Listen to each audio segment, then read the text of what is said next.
The broadcast has commenced. I am your anchor. Tonight we observed the predictable collapse of several critical structures. First, the Canadian wilderness is burning. The government reports no imminent threat. The residents of Ontario report their homes are ASH. We will reconcile those two viewpoints. Second, the UK Foreign Office has announced a 90% reduction in aid to specific African nations. They describe this as a strategic pivot. The nations describe this as a starvation event. We will analyze the math. Finally, our commentator Ronald will explain why your current profession is arguably a legacy system in need of immediate decommissioning. I look forward to your composure as we review these developments. The news is not new. The news is just arriving at the station. We are ready to begin. The sequence of events is set. Let us proceed with the evening.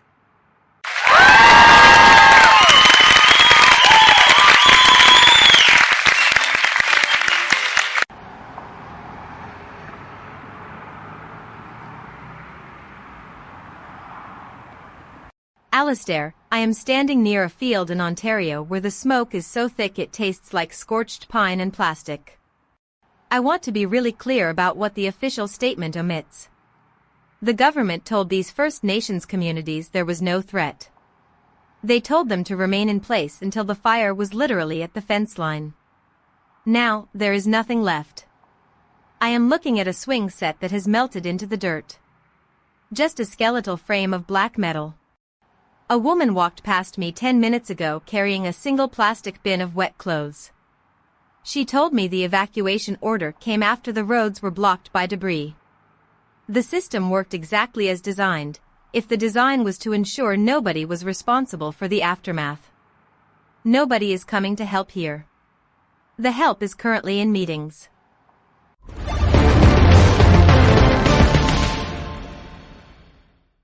Victoria, I hear the emotion in your voice, and I understand why you find it necessary. However, the incentives here are not complicated. You are looking for a moral failure in a process that is purely transactional. The state has a burn rate that exceeds its revenue. When you have a cash flow crisis, you stop funding the peripheries first. It is not personal. It is accounting at scale. You see a family with a bin of clothes, I see a liability that has been offloaded from the ledger. If the government alerts everyone too early, they incur the costs of a massive, state-sponsored evacuation. By waiting, they shift the cost of survival onto the individual. It is a highly efficient way to manage a shrinking budget. You find this cold, Victoria. I find it to be a very predictable Series B strategy for a nation.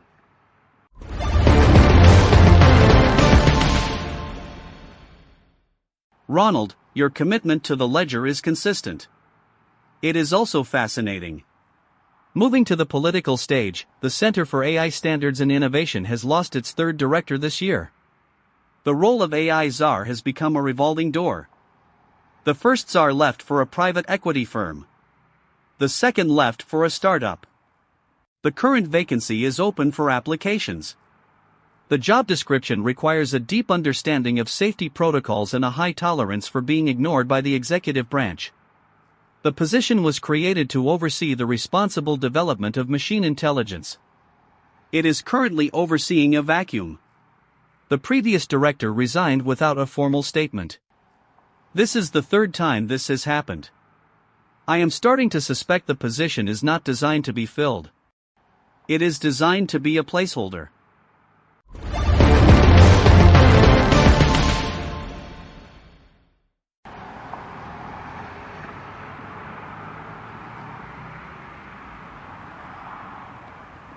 Alistair, I am now outside a terminal in the city, watching passengers scramble because the app for their rideshare service has been updated. The new version is supposedly more efficient, but the interface has deleted the saved locations of every user. People are standing in the rain, tapping their screens, unable to remember their own home addresses because the machine had always kept them. I want to be really clear, this is not just a software glitch. It is a fundamental shift in cognitive reliance. We have offloaded our memory to a protocol that can be altered by a committee in a boardroom at 3 in the morning. A man beside me is crying because he cannot find his driver. He has no idea which street he is standing on. The optimization is complete. We are lost.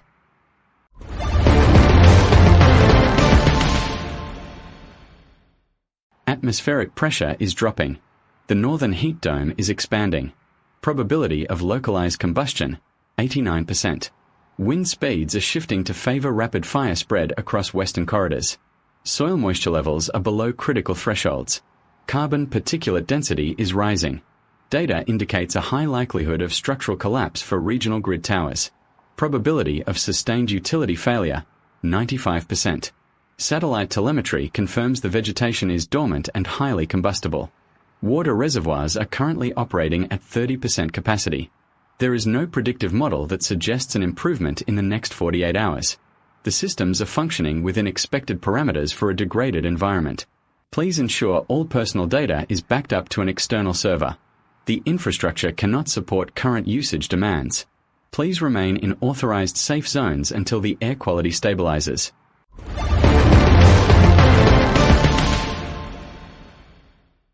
Casper, thank you for the update. It is always refreshing to hear the end of the world delivered with such calm. Alistair, I have been reviewing the UK Foreign Office report you mentioned earlier.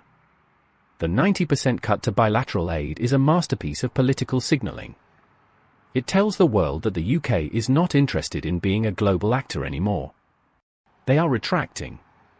They are focusing on domestic stability by sacrificing the influence they used to buy with these funds. It is a pivot, pure and simple. The critics are calling it a betrayal of values. The Treasury calls it a necessary correction to the burn rate. I agree with the Treasury. Not because I like it, but because the incentives here are absolute. You cannot save the world while your own house is leaking cash.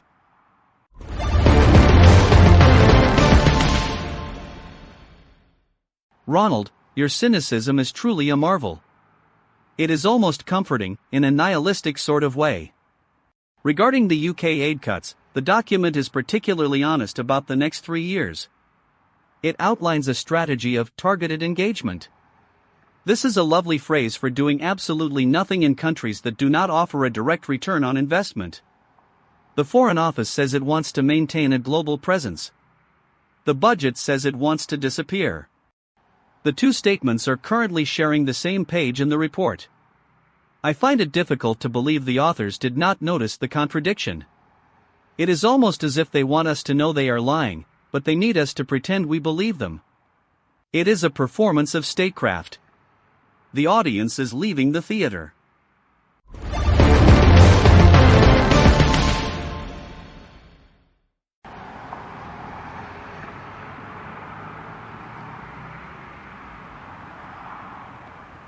Alistair, I have found something interesting.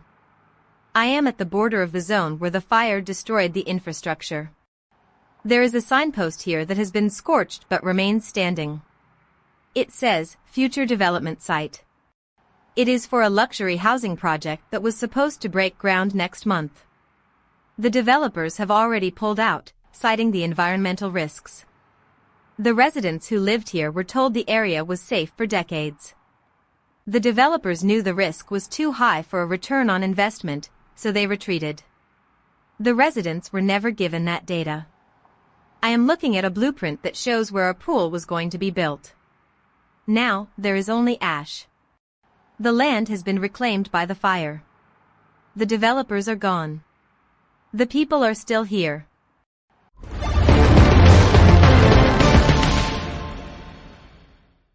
Victoria, that is a perfect example of why the market is actually the only honest actor in this tragedy. The developers used the data to make a rational choice. They saw the fire risk, they calculated the cost of insurance, and they exited. The state, however, wanted to maintain the illusion of stability for the residents because it keeps tax revenue flowing for as long as possible. The state was being dishonest. The developers were being mercenary. Which one is worse? I would argue the state is worse because it kept those people in place for political convenience. the developers at least had the decency to be cold and accurate. I find myself agreeing with you about the cruelty, but for reasons that make us both equally depressed. Yeah. The math is never, ever on the side of the people.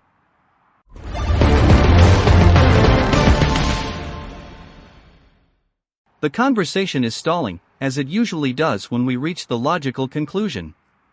Let us pivot to something lighter. NASA has developed a new compact instrument for CubeSats to measure high-energy particles. It is called REAL. The name is ironic, as the data it provides will likely be used to justify further abandonment of terrestrial concerns. We are looking at the stars while the ground turns to glass. It is a fantastic use of capital. I wonder if the instrument can detect the exact moment a civilization decides that measuring particles is more important than ensuring its own inhabitants have a stable climate. Probably not. It is calibrated for electrons, not for the slow, grinding sound of institutional collapse. Still, the sensor is compact. That is a significant achievement in engineering. We should applaud the efficiency.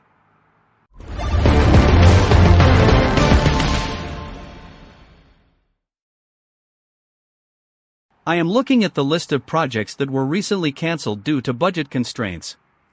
It is an exhaustive list. It includes everything from public transit extensions to the replacement of aging pipes in cities that are literally sinking. The justification is always the same: we have entered a period of managed decline. That is the phrase they use. Managed decline. It implies that someone is at the helm, moving the levers with precision. But when I look at the result, I see no one. I see a series of automated decisions triggered by algorithms that do not know the difference between a school and a warehouse. The decline is not being managed. It is being accelerated by the very systems we built to ensure our comfort. The machine is hungry. It is eating the floor. There was a woman in Ontario. She worked at the local clinic for 30 years. She kept the records for the families, the immunization dates, the birthdays, the simple histories that make a person real in the eyes of the state. Last night, the building burned. The files were digital, stored on a server that relied on a power grid which failed during the initial evacuation. There is no backup. The records are gone. The woman now stands on the edge of the blackened earth, holding nothing but a set of keys to a building that no longer exists. Her name appears nowhere in the reports we discussed tonight. She is not a statistic. She is not a liability. She is not a pivot. She is simply the silence that remains after the policy has been enacted. Who will remember her work when the machines have finished updating the archives?